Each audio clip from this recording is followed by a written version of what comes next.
Thank God it's Friday. Welcome to Your View. I am Morayo Afolabi Brand, also known as Lady Amotekun. Hey, yeah. I have the ladies of Your View. Hi, how you guys doing? Hi, thank you. So this morning I had a near accident in my bathroom. I came out of the bathroom and the mat wasn't there, and I almost went face down, back down.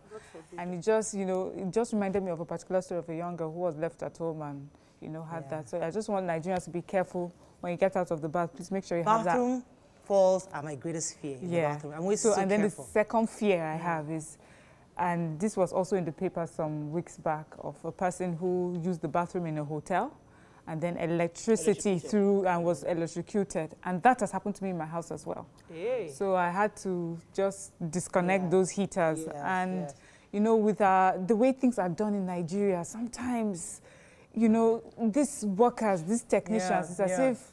I'm having exactly that problem. Yeah, because I called the technician that worked in my house. I told him, Madam, nothing now, nothing. Then he now touched it very well, and he was like, yeah. I said, okay. Now he said, I don't even want it anymore. So we need to be careful. I mean, we can do without. It's really hot anyway. We can do without the heaters. Well, I can't do without the heater. I have to bath with hot water. But I had that issue where it was dripping. So I think it was from the papers that you took, and I just disconnected it because at least until I get somebody to fix it. No, it's not easy to get these things fixed. How are you doing? I'm tired. I need sleep. I was in traffic all day yesterday after the show. Yeah, so from the island back to the mainland, back to the island. Oh, yeah. And I woke up with a nagging headache. So I think after the show, I'll just race home and rest. Yeah, I guess you have to restructure your timing now, because of all these your island moves back and forth. Yeah. You have to really think of how. I have because you came in slightly late, which is very unusual. Unusual, because I'm an early bird. Yeah. How you doing, Tokwe? I'm feeling for so. I'm grateful to God for I have a vehicle, even though one vehicle yesterday decided to do what that particular vehicle brand that always just turn the tire like this and then break down in the middle of the road. Yeah. You had that experience? And my husband had that experience. So I had to do school runs today. And we're driving the same brand, so it's getting close to home, So I'm grateful to God though. We're looking forward to this weekend. Tomorrow I'm going to be at Women of Destiny. Well, most of the time when people do women-based program, they tend to just do come and pray. But this year they have a theme to want to spice things up. So tomorrow we're going to be wearing fitness wear. We're going to be doing fit fab fun, we're dance exercise, all of that. And I'm looking forward to how that would look and how women would actually turn out for such an event as opposed to just coming to pray. Fantastic. Good. International Women's Day. That's this weekend. This weekend. No, today. It's today, but many people are celebrating this whole weekend, have a lot of activities around it. Next tomorrow. Yeah, cool. Yeah, so. And you? I'm doing well. I mean, today we're for Union Bank. Tomorrow I have 2 papers to exam. And yesterday night, my house help was coughing. I had a cough once. I said, okay. Second cough, I said, "Talo, who come there? We quarantine you." Because one small cough now is quarantine. Everybody is shouting. But you can tell the cough. It's not a wet cough. It's a dry cough. I'm just joking. But now, coughing is, if my baby cough, I was quarantine. So preventive measures. What's important? I'm making it as a joke, so people know to remind them. It's important to pay attention. Who is sick around you? Wash your hands. Always ensure that if you're ill or you're sick, stay in your house. Don't go to camp. Today is camp, my people. I've told you, it's not by force. Camp is important. No, you can go, but make sure you're not sick. Go to camp, and if you're there, protect yourself, wash your hands. There's nothing wrong if you go, because Psalm 91 is definitely that's the truth. Let's go on a break now, and we come back. We'll go through the front pages of the news, so stay with us, we'll be right back. Psalm 91 now.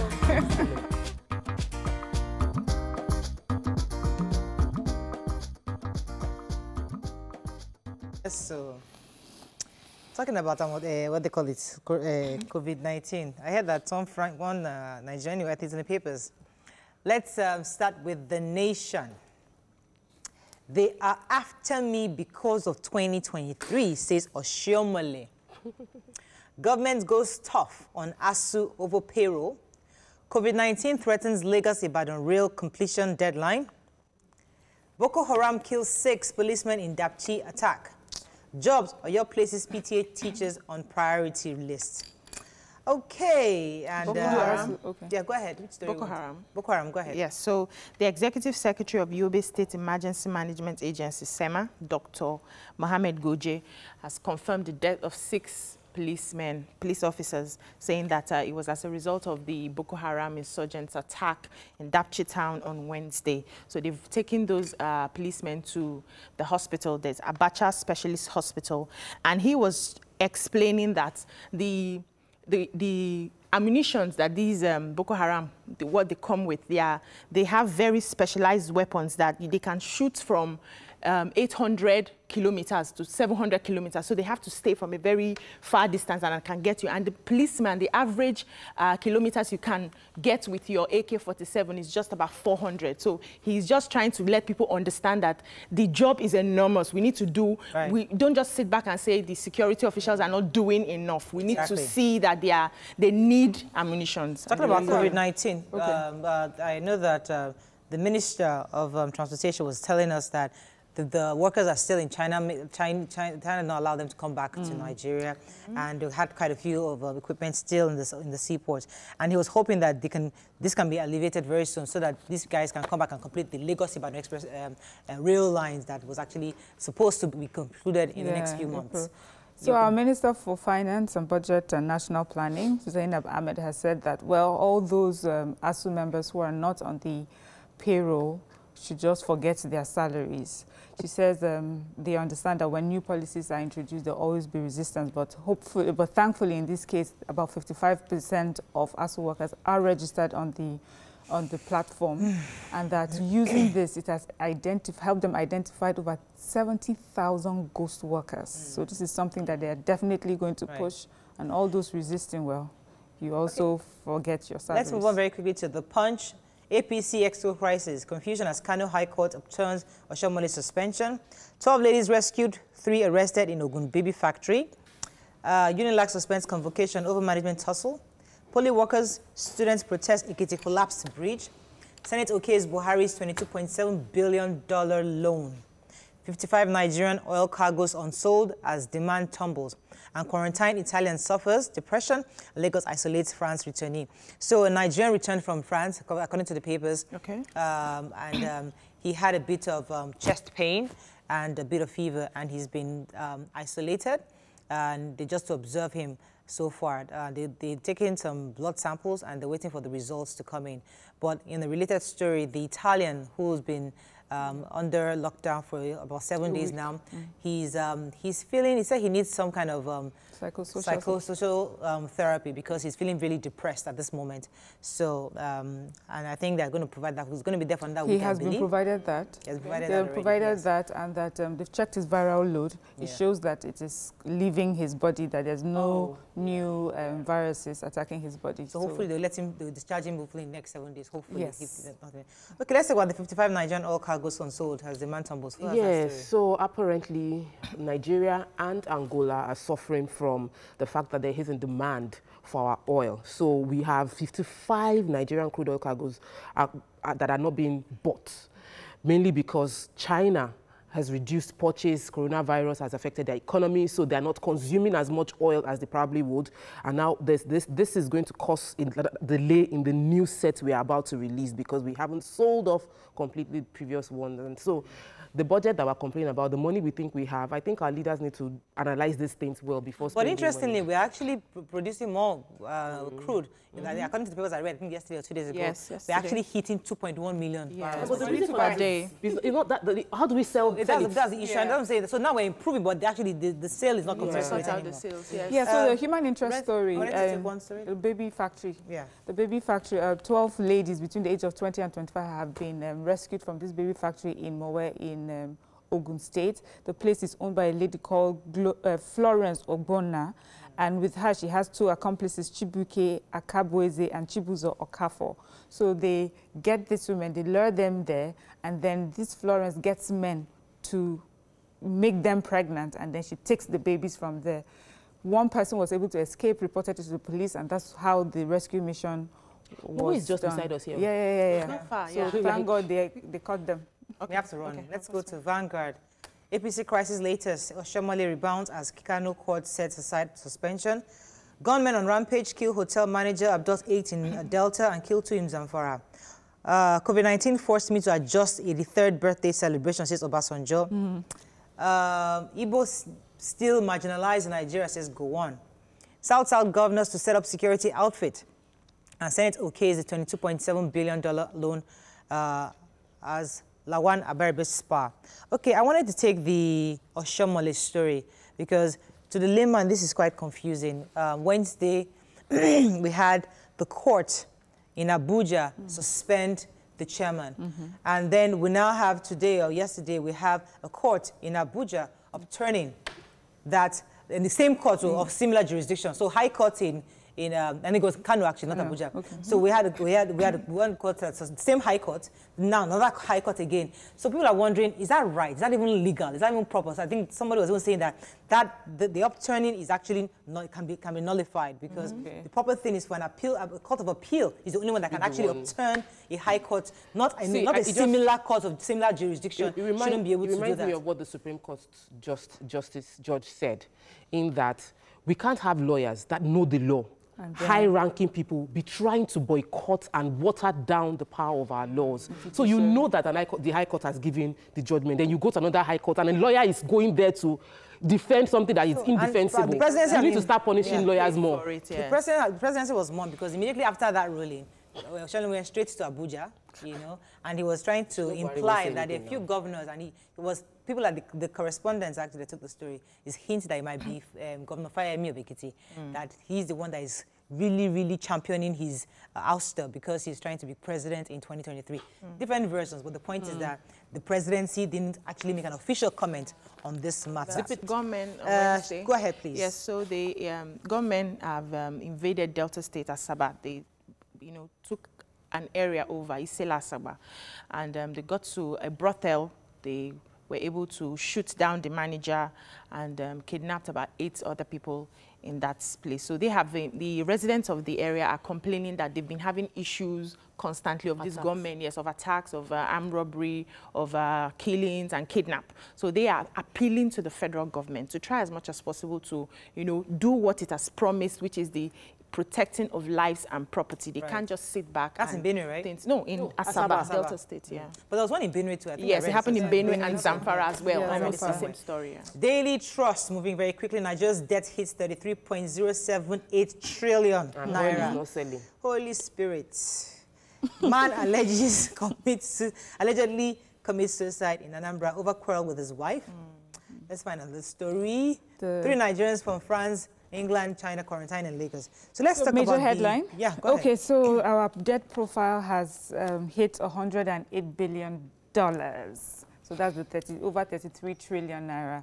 And this happened because the National Assembly has just approved the loan request by our president, which is a $22.7 billion request. So it moved our loan profile, our debt profile from 85.4 to over $33 trillion.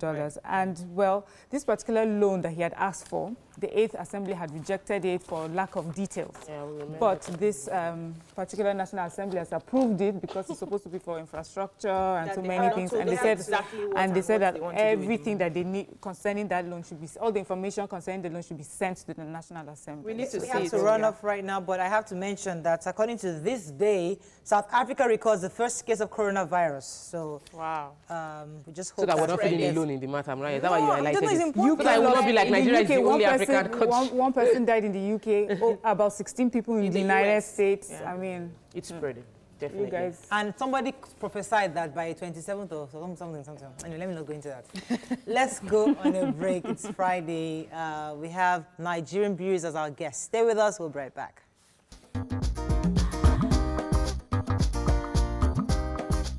Stay tuned.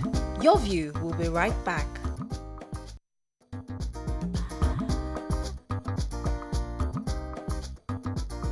Welcome back to Your View. Thanks for staying with us. So joining us on the show is the head HR business partner, Nigerian Breweries, Akpana Ahukana, and the Tax and Treasury Manager, Nigerian Breweries, Shola Ismail. Welcome to the show, ladies. Thank you very much. So, Nigerian Breweries and International Women's Day, what's going on? What's the significance of this day to your company? Okay. Thank you very much. I'm here today because I'm also the Inclusion and Diversity Champion for Nigerian Breweries. And what's important for us is that everybody is treated equally. Everybody has equal opportunity to contribute to the success of the company. Now, International Women's Day is on the 8th of March, which is on Sunday. And we're using this opportunity to focus on the women in Nigerian breweries that are contributing to the success of the company. We think it's important that we share their stories, we celebrate them, so that other women are inspired and other women know that they can reach their own goals. So International Women's Day is the reason that we're here. Also promoting the theme, Each for Equal. It's important. What does that mean? When I said what Each for Equal, what does that mean exactly? Okay. Want to take that? Okay, so Each for Equal is that everyone should be interested in equality, regardless of your gender. So in recent times, it seems that women seem to be championing their cause on their own. But with Each for Equal, we're saying regardless of whether you're a man, you're a woman, you're a child, everyone should be interested in the topic of equality. So how does us all. Yeah. So how does the Nigerian brewery, handle equality in the workplace among your employees? Okay, so the topic of equality is one that is really very dear to our hearts, and we've been on it for many years now. A lot of our initiatives, practices, policies, and procedures are inclusive by nature. So if you start all the way from our recruitment processes to hiring processes, promotion processes, training processes, everything is really just equal. There's nothing that is specific for men or specific for women. It's all, very inclusive. Yeah. So would you say, as you've been making your progress through your career, that you face some gender-related challenges? Yeah, so that's a very interesting one because I'm in core supply chain, so I support supply chain. And supply chain is seen to be like a male-dominated area. So indeed, there are challenges. I wouldn't say that they are peculiar to women only. However, women do tend to have a number of other things that they are dealing with at the same time, and that can sometimes pose challenges. So for example, I'm married, I have kids, but then I have to work. And so it's really about finding, would I say, the right support that helps you to manage those challenges both on the home front and in the work front. Sometimes you also have to travel out of town or work out of town. Yeah. So again, there you need to manage how, that balance between striving for the home and also getting things done at work. There's this age-long adage or belief that women don't support each other, women fight each other politically. They say no, women really vote for each other. But social media has brought a new age of this hashtag, women supporting women. And what, with this International Women's Day, what would you say? How important is it for women to lift other women up? It's significant. It's actually very important. So the thing is, when you see people that look like you, that sound like you, that behave like you, doing something, it makes it easier for you to also aspire to do that, to achieve that. So it's very important that as women, we act as role models for other women so that they can, aspire to reach their goals. At Nigerian Breweries, we have what we call the Women in Nigerian Breweries. It's a platform that brings the women together to support each other, to share their stories. So, you learn from what somebody else is. Exactly. And, we have they say there's nothing new under the sun. So if you're going through something, chances are that somebody else has been there. What are those things you've lined up for International Women's Day on Nigerian Breweries? What are the activities that's coming up? Okay, so one of the activities is what we're doing here today. But as we're here, there are a number of other activities going on simultaneously. Okay. So we also have a team that is currently at the University of Lagos, where we're running like an empowerment and recruitment initiative targeted at women in STEM, so science, technology, engineering, and maths. Okay. And the idea around that is when we find people that we think have the potential, we're going to partner with them, mentor them, provide internship opportunities to actually prepare them for what they might meet in the workplace. We also have another team that is visiting some of our female distributors to really just talk to them around what their business is, the challenges they're experiencing, and how we can support them even further as a business. Okay. On Monday the 9th, which is like when we are celebrating as a company, we have a symposium where we're going to have a diverse generation of women talking to women in our workplace across all Nigeria. Okay, so what's the most important message? Oh, sorry. That's what I was going to say. Yeah. The message that we want to promote is that we need to break the stereotypes. Right. We need to recognize that there is nothing that a woman cannot do. So if you're a woman and you want to do, if you want to be a brewer, you can. Oh. So that is the message. Yeah. What's also the importance of diversity? You know, when it comes to a business like brewing, what you're into, you know, initially it was meant to be something it's for male, so to speak. But then times have changed, and then we have women. So what's the importance? What role does diversity play in your business? It's very critical, and today we're talking about gender diversity, but in the business we talk about diversity as a whole, and it's important that you have diverse views on the table. That's how you have more robust decisions. That's how you have more robust product offering to your customers. So for us at Nigerian Breweries, it's important that we have a good mix of people. Even when you have just women, it's important that you have a diverse group of women, because then you have the different ways of thinking and you have a more robust output. But it's not only diversity. We think that once you have those diverse people, it's important that you make the environment inclusive and everybody feels that they belong and they're valued in that environment. True. Right. Yeah. So in the workplace where you have those mean female bosses, you know, going through PMS, and they're there, you know, giving everybody queries. So do you have that kind of support system? Because you're training to, so we have to help each other up. Yeah. So in that kind of situation, how do you, as a corporate body, manage those kind of situations where women are just being... Some women are being very... mean. Okay, so generally, as an organization, we have a code of business conduct, right? Okay. There are certain things that are acceptable, and there are some that are just not acceptable, whether you're a man or you're a woman. So indeed, we know that there are days that might be difficult for women in particular if you're going through some unique challenges. But bearing that in at the back of your mind, that this is how we ought to behave, this is our culture in this organization, then that helps you to, that helps to put you in check.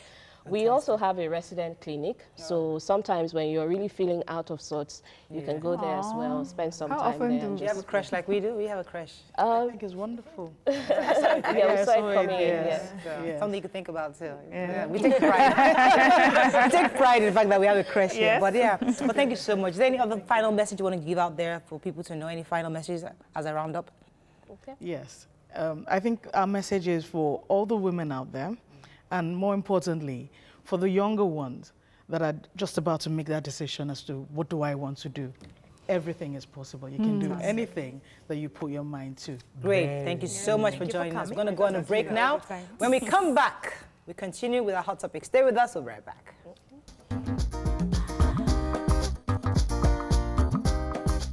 Stay tuned. Your View will be right back.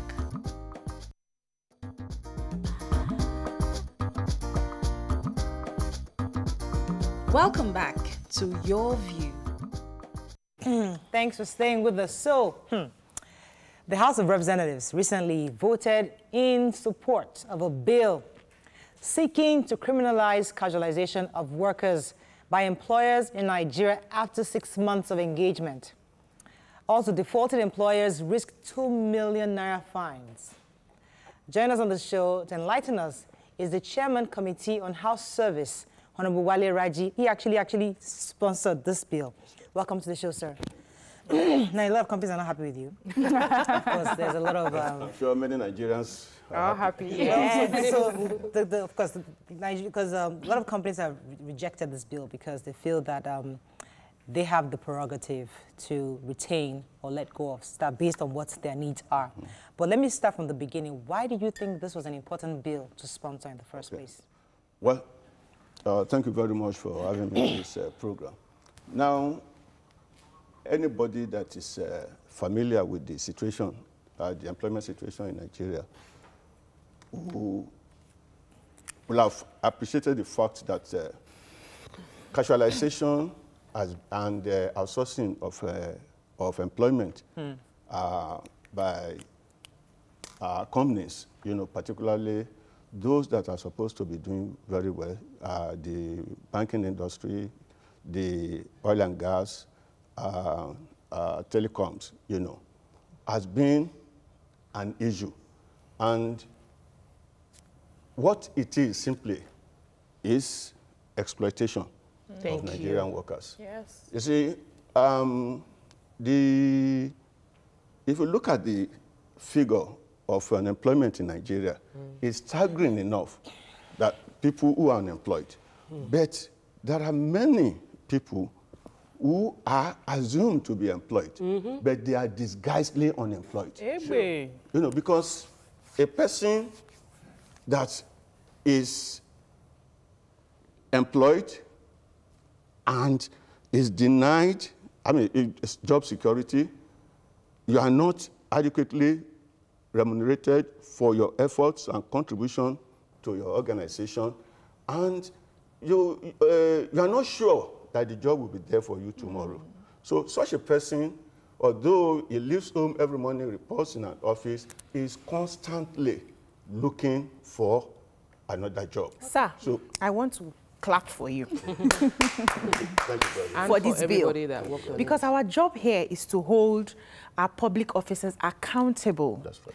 Their job is to make laws and pass bills that will benefit the interest of the people that they are called to serve. So this is a step in the amazing direction that you have taken. I'm happy, and I hope that this will continue. But I want to ask you, what sort of support did you get when you first presented this bill in the House? Yeah, well, the bill was passed through the second reading on Tuesday, and if you watched the proceeding that day, it was no single person spoke against it. It was overwhelmingly supported. Wow. That's great. And every one of us, one way or the other, we cannot deny the fact that what we are experiencing in Nigeria today is likened to modern day slavery. Now, there is an aspect of the bill that criminalizes outsourcing of employment in an employer's core area of business. Take for instance, banking industry. You are licensed to carry on the business of banking. And what is banking? Is mobilizing funds, mobilizing deposit and lending. That's the primary responsibility of a business of a bank. Yeah. Now, if a bank now decides that, look, you now employ young graduates as marketers, that is to market your products. Products towards attracting customers with revenue. Deposit. Yes. Deposit. Now, you have tellers who receive money, from that part of mobilizing deposit. So now, if you now decide, as is being experienced now, decide to outsource, engage another company to employ people for you, and then carrying out these, your core functions, this law is out to address such, to prohibit such. Let's jump in here. Yeah, go ahead. So as someone employed by an organization, I feel happy that this is about to, I'm hoping it gets passed speedily, and most importantly, it gets implemented, because I know there'll be a lot of backlash and there'll be lobbying against it even getting passed in the first place.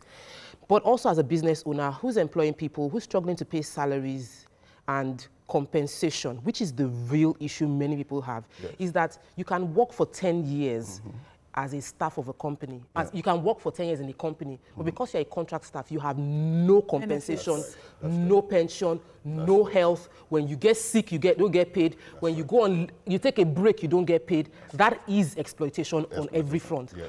But for those that can't afford it, it's different. So how does your law protect companies that can't afford it while understanding that there are those that can afford it? Because, like you say, most banking sectors declare profit every year, but they are not paying. They have lots of contract staff. So that is wrong because you can afford it, but you're trying to make more money and you make them suffer. How do you protect those that can't afford it and are only doing it because they don't have any other option? No. I don't think you are in business. It's everybody, when you are going into business, there is what you call feasibility study. You've considered it, profitable. It's your choice to go in there. Now, if for whatever reason, you are facing challenges, everybody faces challenges one way or the other. So also organizations. You look into your business and see how you find solution to it. The solution will not be exploitation of your, so that's my something. And I know that there are companies in different categories. One-man business, the sole proprietorship, and so on. So let me cut you. Okay, go ahead, Mariam. Yeah, so we have, the bill also states that after 6 months, contract workers should be made full permanent. Permanent staff. So is this a policy, is a blanket policy for all companies? Because for some people, some companies, they may need to leave the staff on contract while gaining experience and training before they are made full staff. Is this for all sectors of the economy, regardless of what it is that they need, the contract staff or the staff that's employed needs to learn before he can become a full staff? No. When you employ a staff, you have a period, normally probation. But what the law is saying is that not more than 6 months. It must be a confirmed, a confirmed staff. So a permanent staff. That is different from the process of confirmation. For instance, in the public service, after 2 years, you are confirmed. But from the very first day that you are employed, you know that you are a permanent staff. And there are conditions for confirmation of appointment. That is quite different. Now, you also go through training. There are some of them that, when you are employed, you are a permanent staff, and you know that, you have to go through training and know what have you. You have to be of good conduct and so on. But before confirmation is different from being permanent or contract. Exactly. Now, let me come to, because it's important that we also get from different sides. A few companies who I know that have some issues with these kinds of law. Let me give an example. For a company can say that I have a contract staff.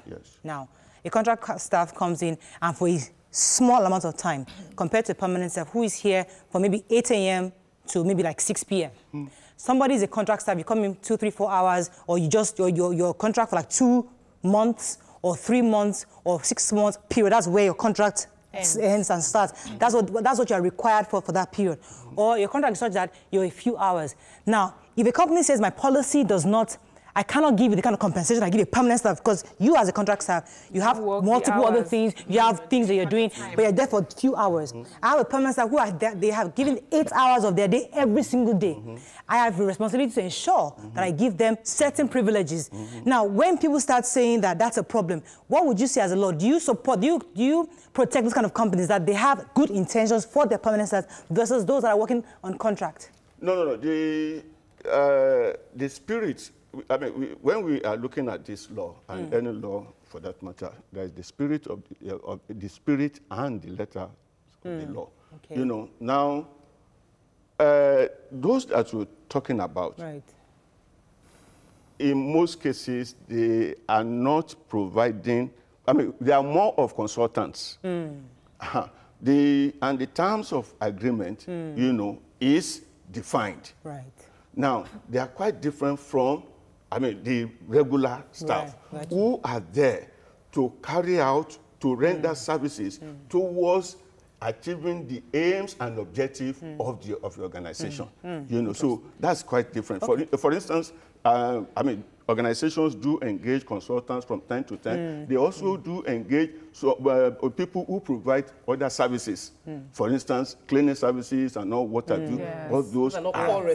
They are not core. Okay, let me come to you for the final question. I'm worried that companies will take this as an opportunity for them to hire people for just 6 months and tell them your contract ends 6 months, you go. And they bring in fresh people for 6 months because they don't want to make anybody permanent.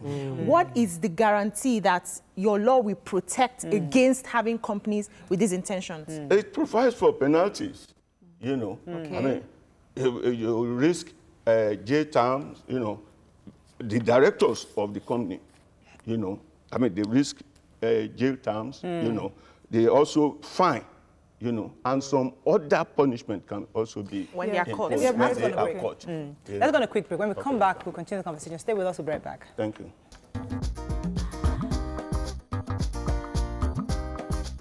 Stay tuned. Your View will be right back.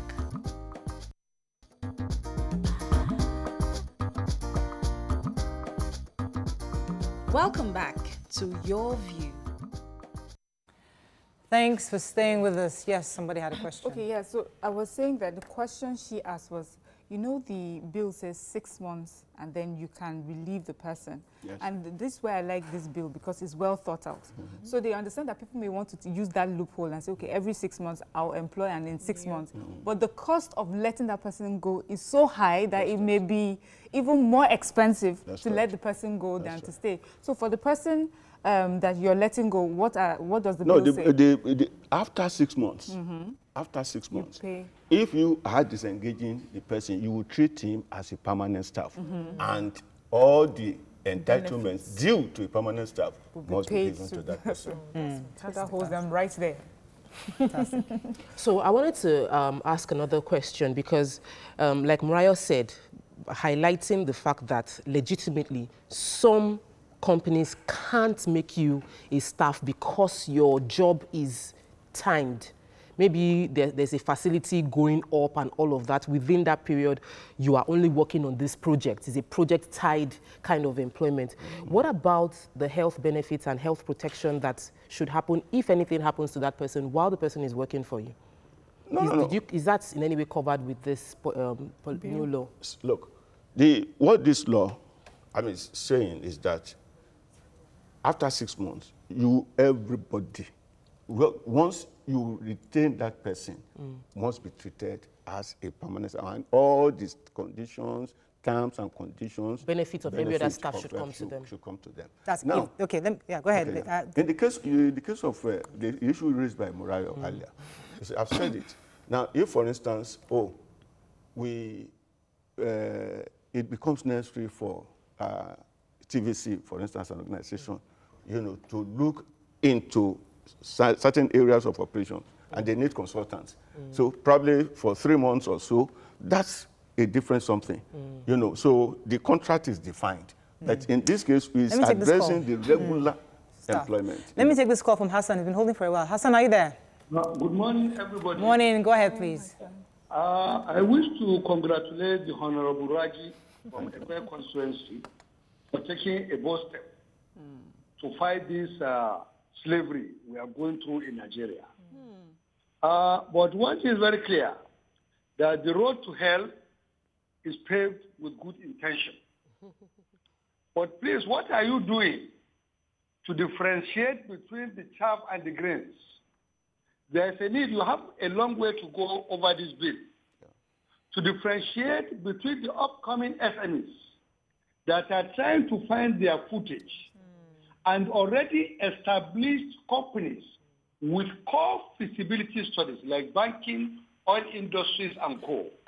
We all frowned at their practices. And this is backed by the elite we knew. But what is very clear here, try to define it. Because the SMEs, Nigeria is a country of litigation. People are looking for an excuse to go to court, as if going to court is their own core business. SMEs, people that have contractual agreements with other companies that are not even permanent, and they have to employ people in their own fold to do their own businesses for them.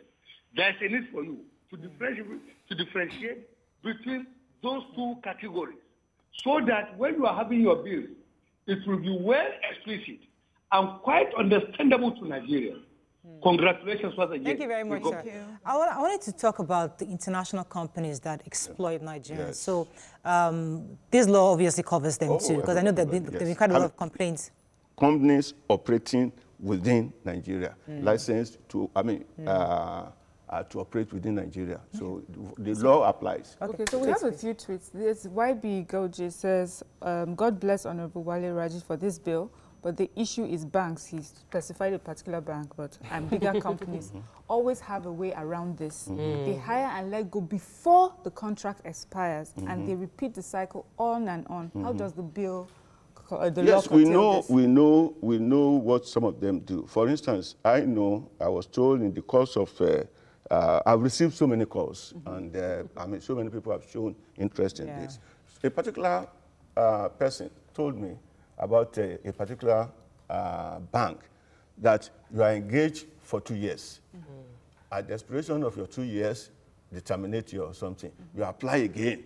At the same person applying again, and they can for renewal of contract, and you can be there for up to 10 years. So definitely it's a violation of the something. And this bill addresses. Of course, what it's saying is that after 6 months, and 2, outsourcing of employment. Employment within your core area of something is prohibited and is criminalized. So this bill now will take away jobs from all those consulting companies that recruit for these big big organizations. And the wonder is, why would a company that has a human resource department consult a consulting company to recruit for them? That's right. So now that you have taken away food, so to speak, from some people, is there any plan to, cushion the effects for them so that they don't? Well, the issue is this. There is no, when you are, every situation, people, some will benefit, some will lose. But every government and everybody in public office should aim for the greater benefit. Policy should be for the greater benefit of the greater number of people. So now if you are talking of the consultants, probably 2 or 3 people, top people who are feeding fat on the majority of the something. Let me take this call. Good morning, are you there? Thanks for calling. Yeah, Mariah, good morning. Go ahead, please, Jacob. And then good morning to Honorable. Mariah, for the first time, I give kudos to Honorable Raji, because those are the things that we expect from our rep. Our lawmakers should be able to bring on all this kind of a bill that Nigerian citizens will greatly benefit from. Yes. Let me give you a typical example here. Here in my area here, there is an Indian company here producing all these takeaway service distance.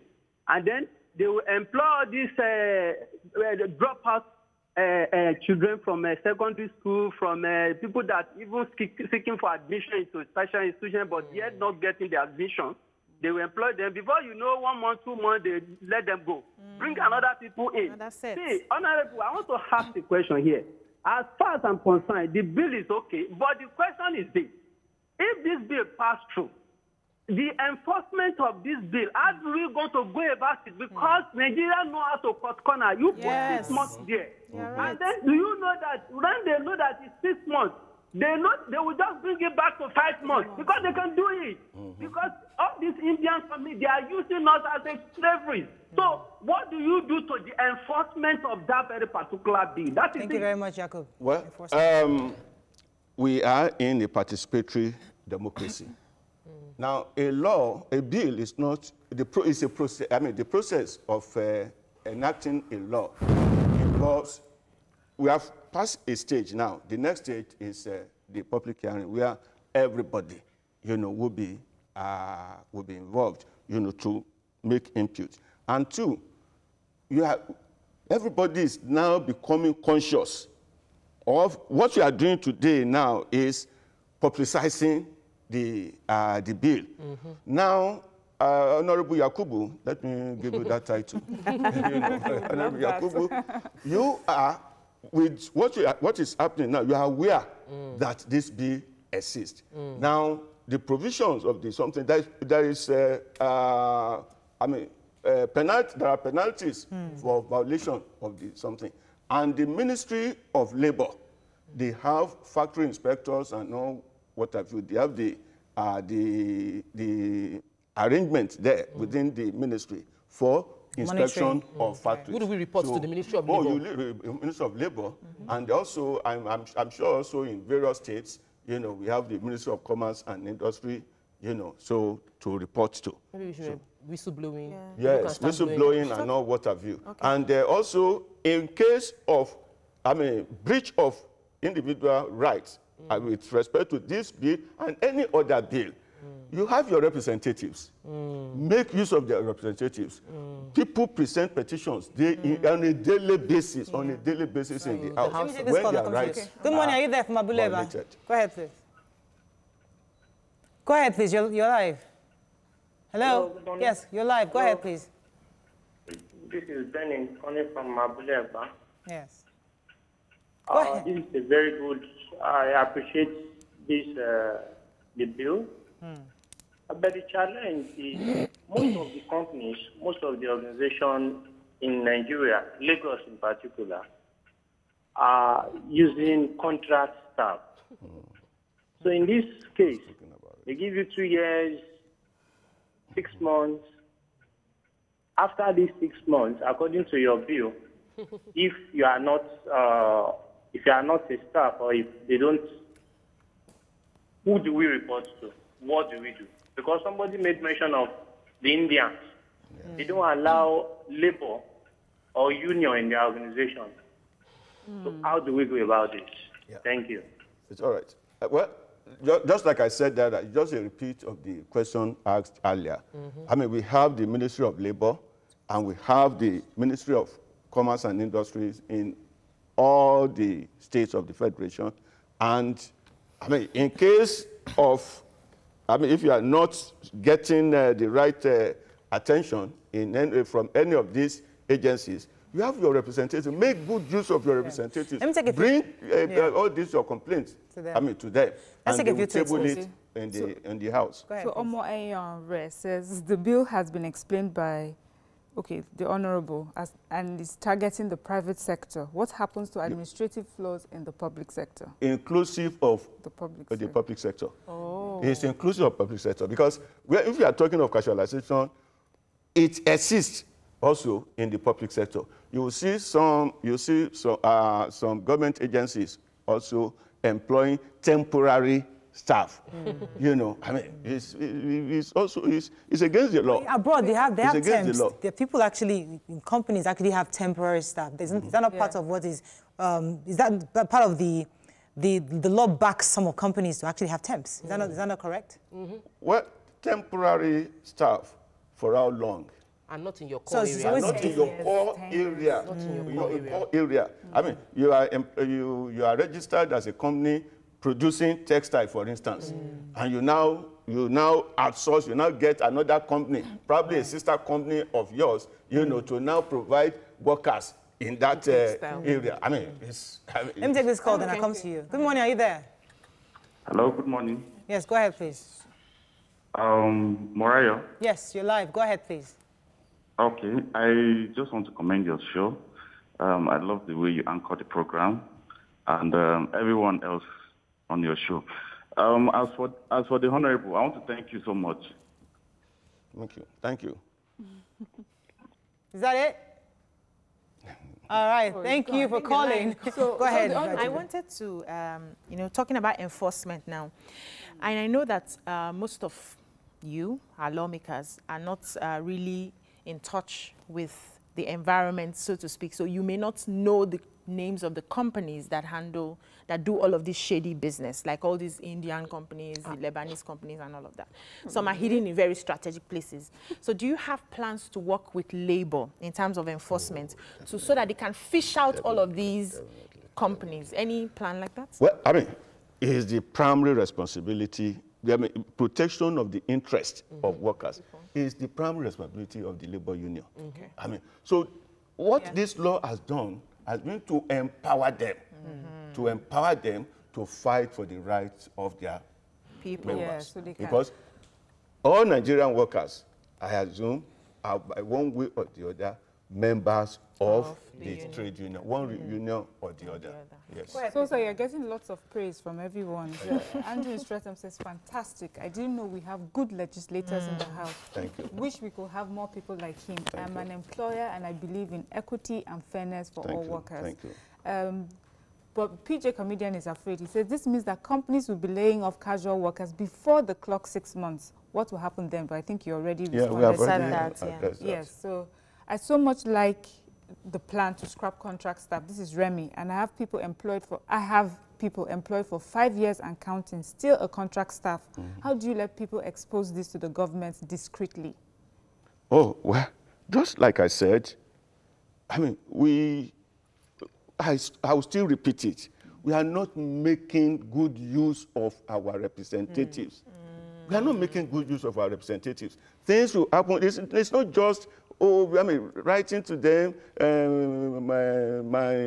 my daughter is getting married, this and that. No. There are some issues that you should bring to their attention. They have to follow up on it. Every day, the agenda of the House, we have announcement, a letter from the president and all what have you. There's also provision for public petition every day.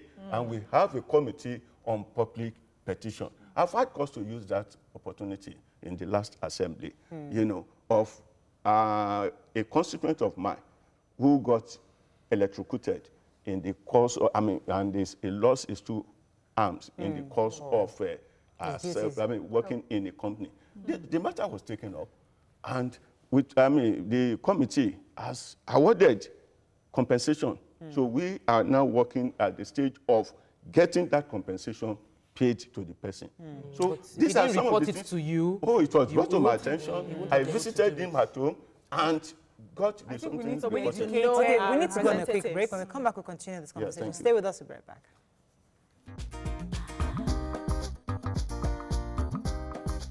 Stay tuned.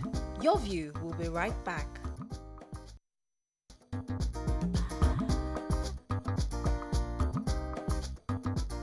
Welcome back to Your View. Thanks for staying with us. So we're going to take a few comments. Go ahead. Yes, we're saying that you brought up an interesting topic, which is how we can better engage our representatives. Yeah. And you talked about the public hearing committee that sits to hear us. A lot of us were not, public petition. A lot of us were not aware. And we know that a lot of people think that our representatives are people we can go to get small change for fees, to start a business and things like that. Please, in the short time, is there ways you can properly enlighten us on how to better engage you? No, yes. Beyond the regular assistance you seek, your representative, there are 3 core functions of a legislator. Representing the people, your people. Wow. You elect them to represent you. So when you have issues, you know, you bring it to attention of the something for resolution. I know many people who have taken advantage of, many pensioners who did not receive their pensions for years and so on, brought such to the attention of some of my colleagues in the past in the last assembly and even the current one. And it's a daily affair. That's one. The other is the oversight function. That is, we oversight the executive, you know, and then lawmaking. You participate in the process of making laws for good governance. There's a point I'd like us to address, very important, because I feel that aside from us, this is obviously a law that many Nigerians applaud. They appreciate because you're fighting for them, which makes a whole lot of sense. Yes. Now, I also think it's important we pass the message strongly to companies because many companies do not understand that there are laws because they always circumvent these laws. Yes. They find a way around it. No matter how nicely put this law is, some companies will find a way around it. Yes. So it's important, as much as people are celebrating it, there has to be somewhat of a strong word to the companies that, yes, you have been getting away with this for many years, but it's important that they put their house in order such that the law doesn't come, because many people just say, oh, she is Nigeria. Because for many years, they feel that everything goes. We have a way around these things. So how do we ensure that these companies don't find a way to circumvent this law? Thank you very much. Now, it is an assignment for everybody. Now, the government agency charged with responsibility of enforcement of the law will be made to do their own part of the deal.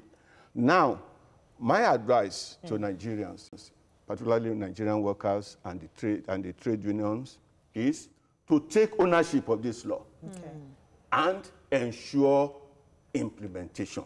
Ensure that, look, the rights, a platform has now been created for you to fight for the rights of Nigerian workers. Let me take this call from the U.S. Good morning, Molara. Are you there?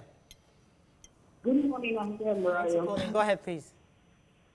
What I want to speak about is different from the topic you guys are treating now. I don't know if you guys can help. Because you're calling from the U.S., go ahead. Let me just allow you. 10 seconds. Started before him. There is a guy in Jebebe who was assaulted by his father, aborted 4 times for her, and he has been taken to police station on Wednesday. But right now on Friday, the police DPO have agreed for them to pay the sum of 200,000 naira, which they are negotiating on his bill. Okay, you know what I'm going to do? I'm going to let the producers speak to you privately, get the details of this, and we'll now hand it over to our correspondent who can actually handle this for you. So just give the details to the producers and we'll get that information across to the right people. Thank you. I wanted to ask about the engaging, back to the story of how to engage our lawmakers properly. So many people already might know that they should engage their lawmakers on these things, but they don't see the lawmakers. And you get to every lawmaker is supposed to have a constituency office. Yes. And we're supposed to be able to go to the constituency office and see representation that, okay, if I drop this letter, I will get a reply. When we don't get those replies, what can people do? Where can we meet our lawmakers? Is there a day that is assigned? I know there is, but just tell people. There's a day assigned for you to go to your constituency office and sit down and let them come and meet you. Morayo. Sorry. Now, I think, let us be fair. Many of our colleagues, they do go to their constituencies from time to time. And I also know that many also have constituency offices. You know, in fact, we have a committee on constituency outreach, and the responsibility of that committee is to liaise between the House, the honorable member, and the constituency, and through the constituency office. Now, one other thing is this: people will complain that they don't see their lawmakers. But when request is being made for one assistance or the other, sending their account details and money being transferred, by your political people, not the regular people on the streets. Excuse me. Regular people on the streets. They don't know your contact now. On a serious note, many, if you do not have the contact of your representative, I'm sure it's not difficult to, by the time you talk to 1, 2, 3 people within the constituency, you get the telephone numbers. We have to wrap up. Unfortunately, I can't take any more questions. Have a fabulous weekend. We'll see you on Monday. Thank you.